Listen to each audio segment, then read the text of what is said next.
Okay, so let's continue with lecture one. So we were talking about market definition and how to do it. The key concept should center on cross price elasticity.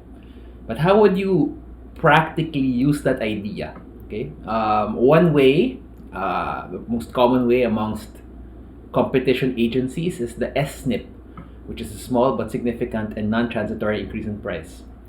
Very long acronym, so we'll use SNP. Okay, so the idea here is you start with a narrow definition of the market. By narrow, we mean the narrowest or the fewest products, say two, right? And SNP, let's say if all stores that sold that product were monopolized, and all the prices for both goods went up, what would happen, right? Could you profitably raise the price of any of the goods by a small amount, of these goods by a small amount, say 5%? If yes, then the stores and those products by themselves constitute a market. If no, then the potential market is widened further, right? So let's first talk about profitably raise the price. So we were speaking about elasticity of demand, for example, right?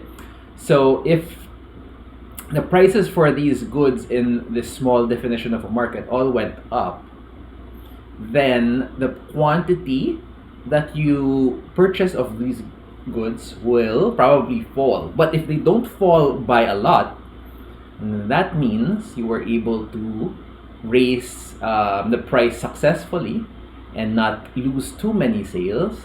So your total revenue will probably rise. If you were not able, to do that, okay, then that means a lot of sales went outside those products within that small market. So you'd want to include those other products, those other substitutes into the set of products in the correct market definition. And you keep adding products until if you raise all of the prices for all of those products in your selection, then people will choose not to substitute outside because it's too far from their ideal idea of whatever the product is, and instead they will sort of accept the increased price and just continue purchasing. Okay. So that's when you will stop expanding, and that's when you can get that unique market definition. Well, it's not going to be a unique market definition, but it's going to be a market definition. Okay, so that's the intuition. The hypothetical monopolist can profitably raise prices if other stores or products left out did not offer close substitutes. You can also do this in a geographical sense. So earlier you could do it in terms of the number of the products. You can list a set of products and then slowly increase the set until you can profitably monopolize that set. And here the set is really products within a geographic area.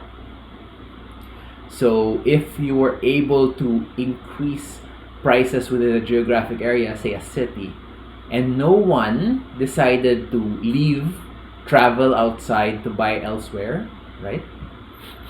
Then that place or that city is a relevant geographic market. But if people would decide to look outside the city, right, then a wider geographic region needs to be considered. We will talk more about market definition later because this is a somewhat incomplete discussion. But the idea here is that simply that the market definition really ought to include product substitution, which in this case is because we are looking at the cross price elasticity. We're looking at demand side substitution. Another way of thinking about geographic markets is the Elzinga-Horgarty test. You look at two statistics called LIFO, which is little in from outside, or 1 minus the fraction of all goods consumed within a region produced outside, or imports, right? So you're looking for a high number because you're looking for a region where more goods are consumed within that area. Lo-fi, 1 minus the production that is shipped outside, or exports. So again, you're looking for a high number because you're looking for a geographic area where most of the products are consumed inside as opposed to being sent outside.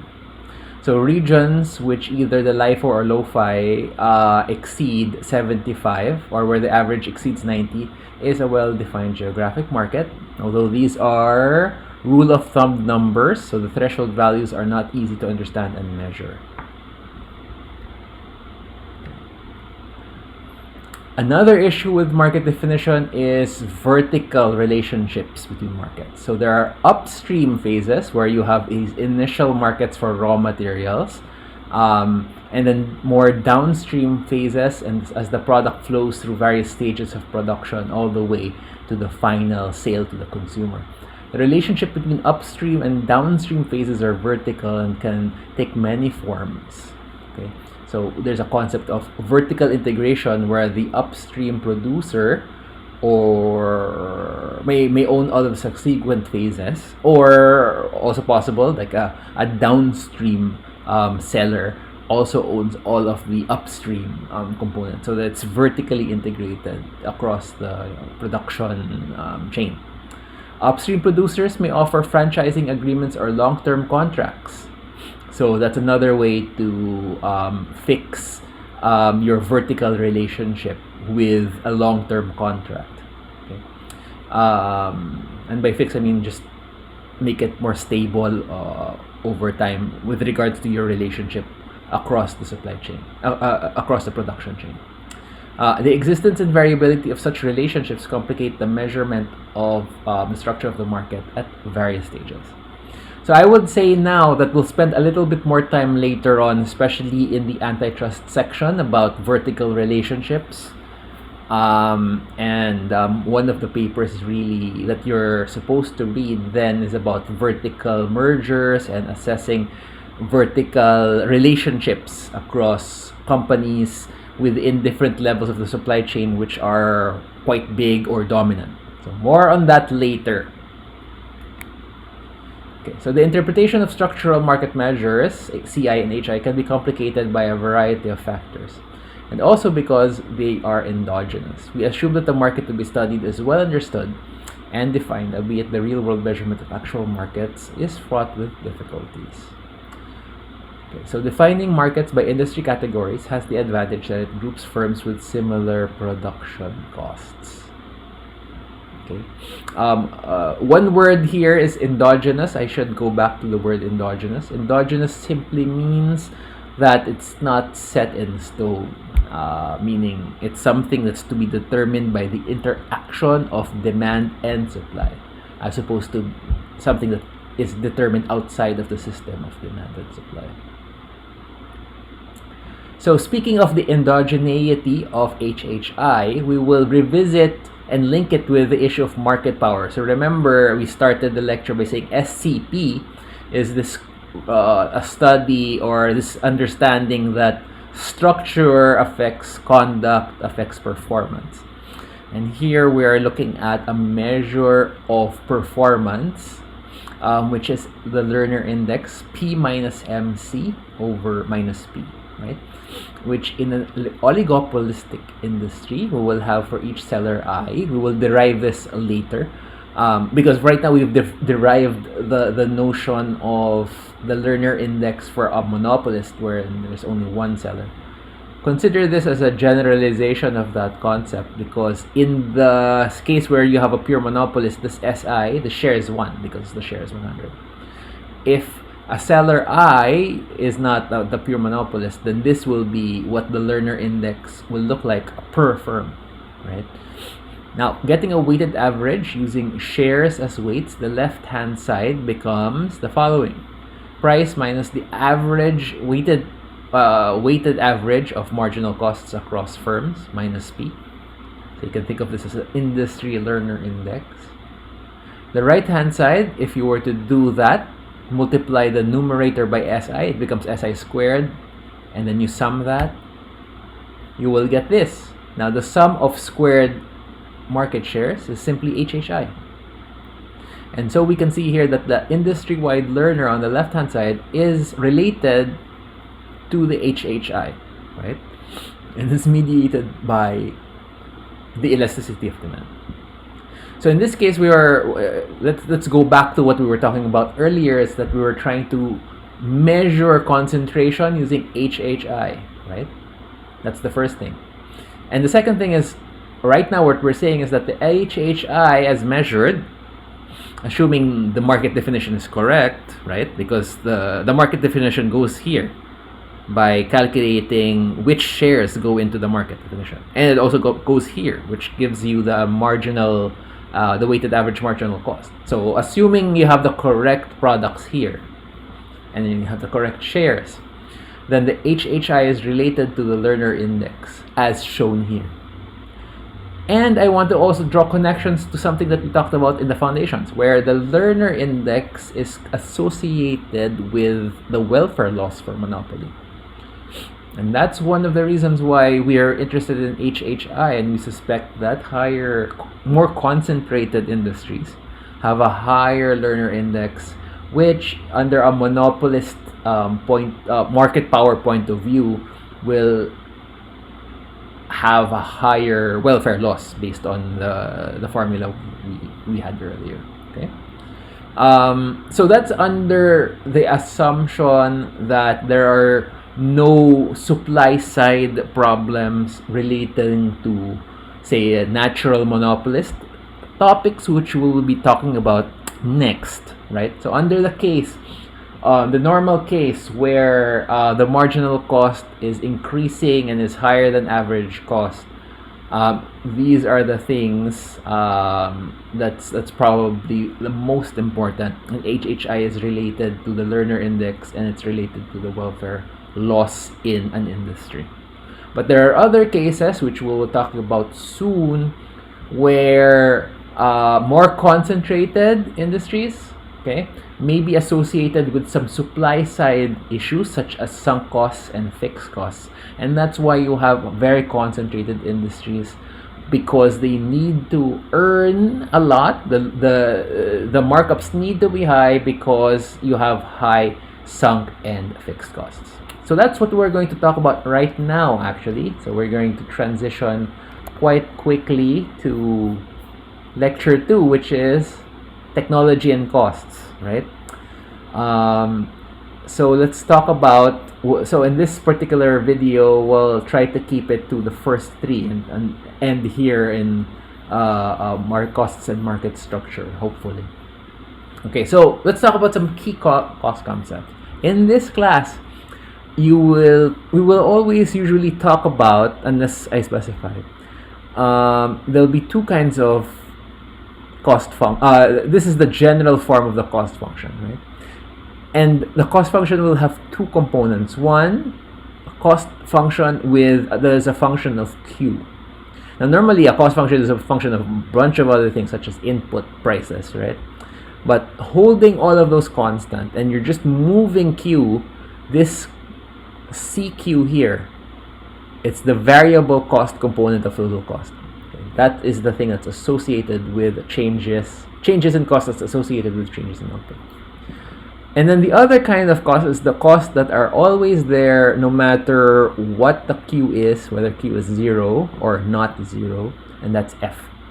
Okay, so F can be considered as fixed costs. Okay, so broadly speaking, we are introducing the notion of a fixed cost, which is expenditure that the firm incurs in each period unrelated to how much output the firm produces, right? And it's potentially alterable over a period of time using, say, investment and whatnot, right? Now, C, again, CQ is variable cost, is a function of output. Average cost will be the variable component plus the fixed component divided by Q. Okay, so average costs is expenditure per unit of production, total cost divided by total output. And here we have average costs here. Okay, which if you notice, I changed the position. Average variable cost equals average cost minus F over Q. So it's the total average cost subtracted by the per unit fixed costs during that period. Again, one of the things that should be clear is that these costs functions are defined over periods. Yeah, cost function over a year, over 5 years, and so on and so forth.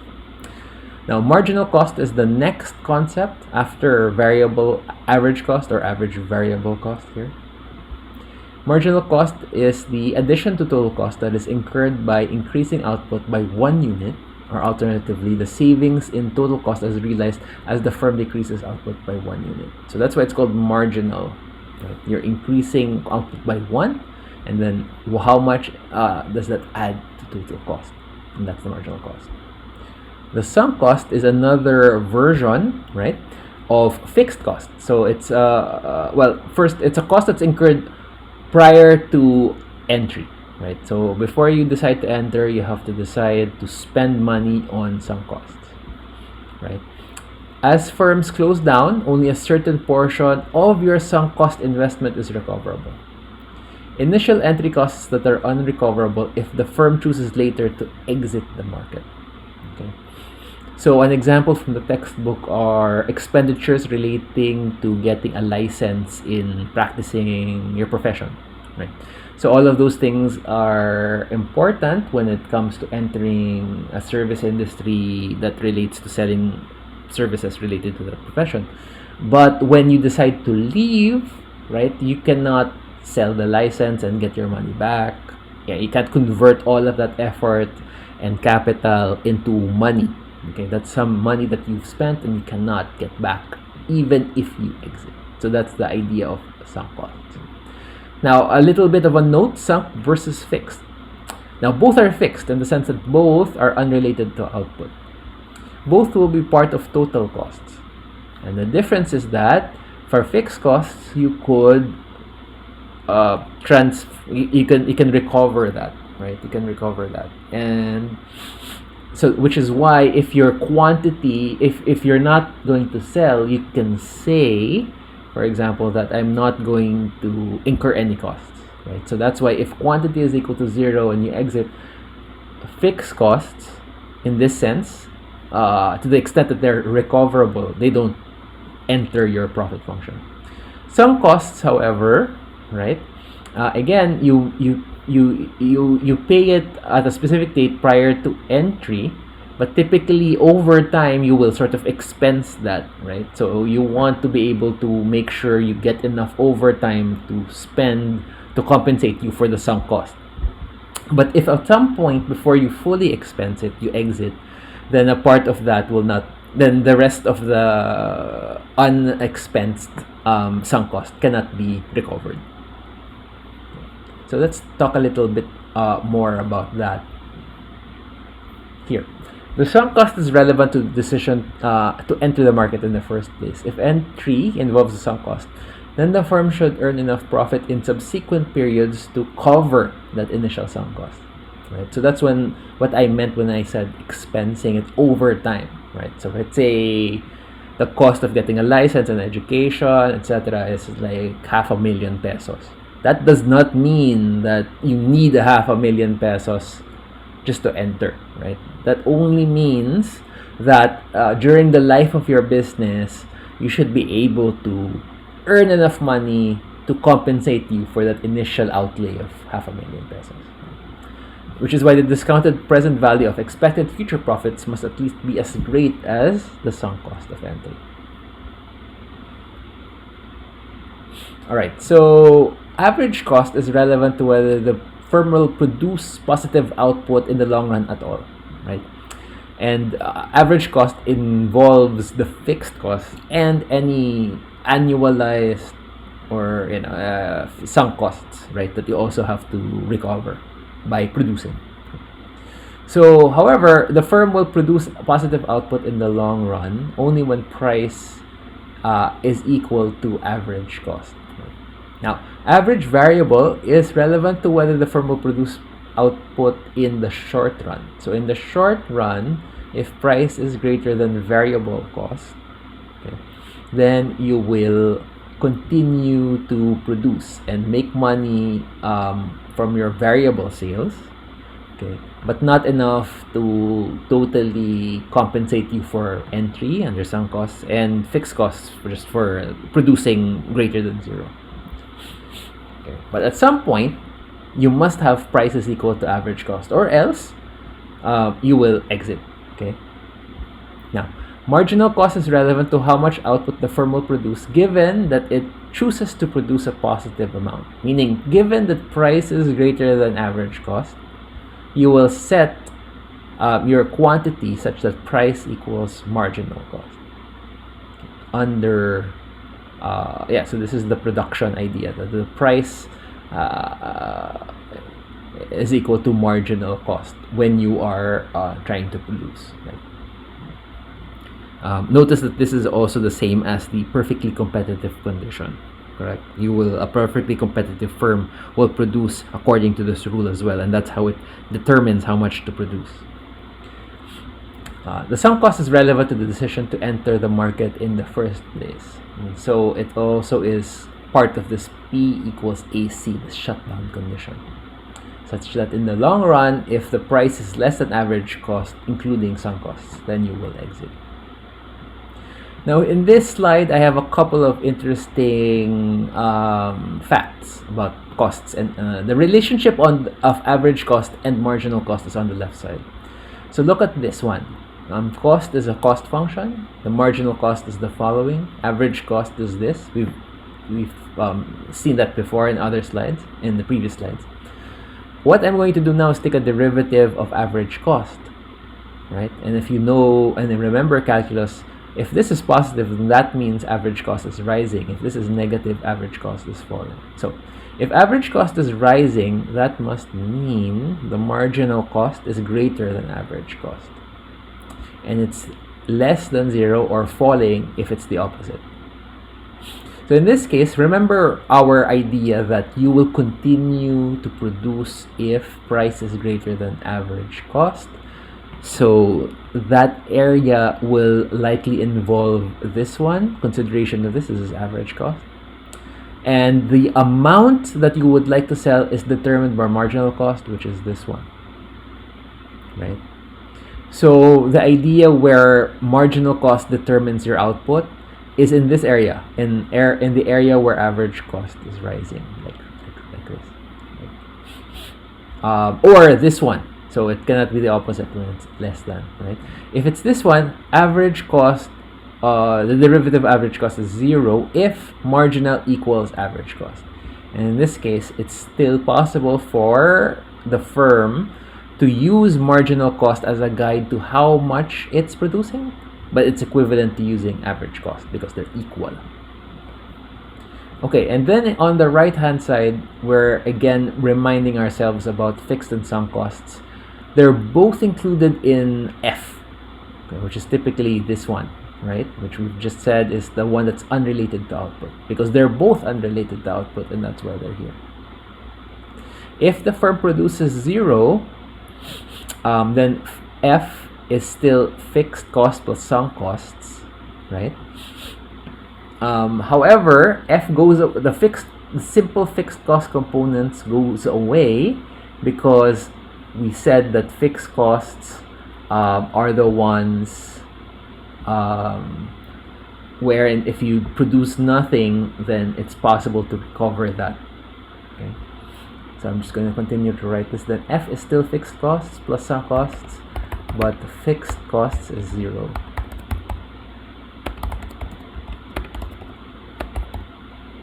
It's zero, right?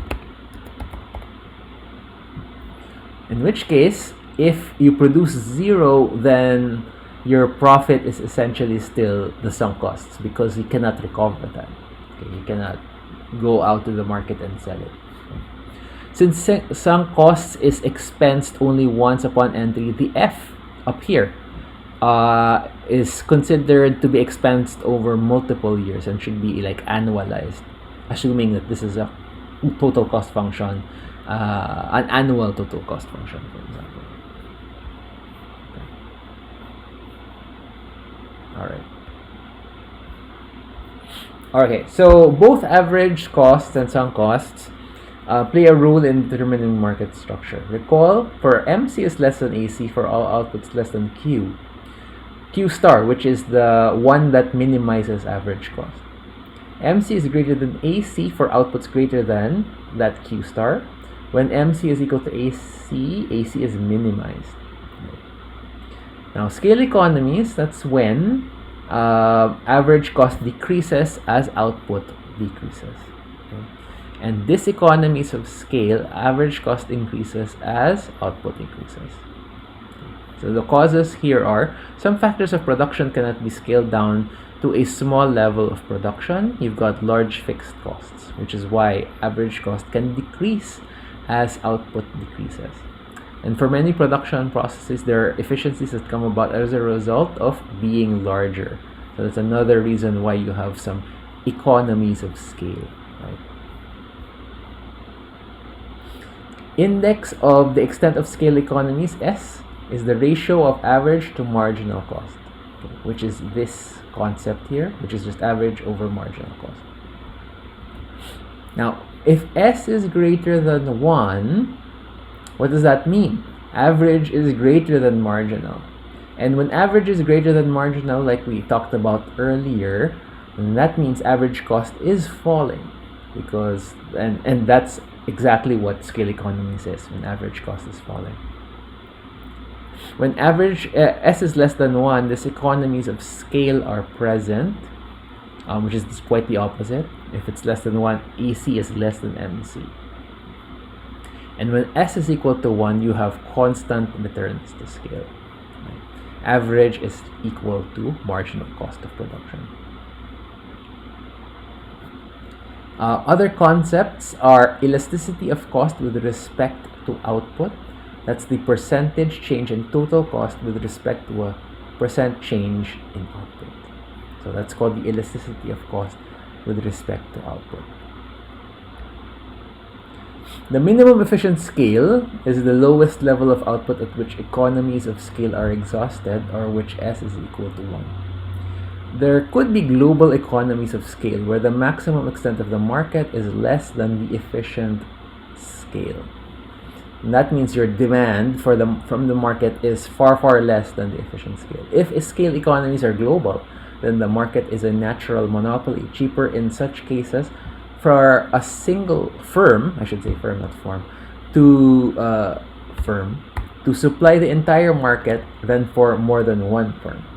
So there will be no more than one firm in an efficient market in which there are global economies of scale, as described here. The greater the scale economies, the larger the output at which AC is minimized, the fewer the firms that can operate efficiently in the market.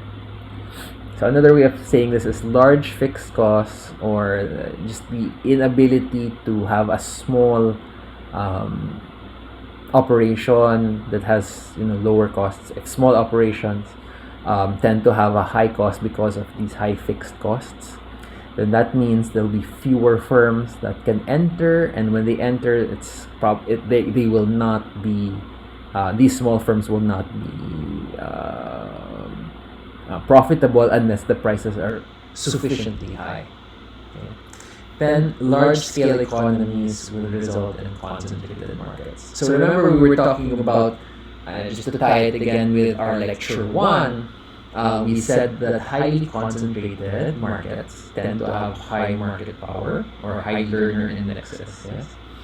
And that's under the regular assumption that marginal cost is greater than average cost. But if it's the opposite, and if there are in fact global economies of scale, there can only be one firm in the market, and only one firm can be efficient enough to make money and sell to that market. And if there were under global economies of scale, even if another firm were to enter, the industry itself would have negative profits, okay, because of this large fixed cost component, okay, or even large sunk cost component. So here's a picture of minimum efficient scale and small relative to large relative to the market. Okay. So in this case, MES, or minimum efficient scale, is small relative to the market, and this is the usual case. At least the case we're talking about in foundations, where each firm's MES is small relative to the market. So that means there's space for a lot of firms to come in. But if MES is big relative to the market, like this is something called a global economies of scale. Look at how during almost the entire demand curve, average cost is falling. So this is an example of a global economies of scale, where perhaps only one firm can efficiently produce in this environment. Okay, when the MES is that big relative to demand. Alright, so that's where we're going to stop here. We'll do part 2 of technology and costs in the next one.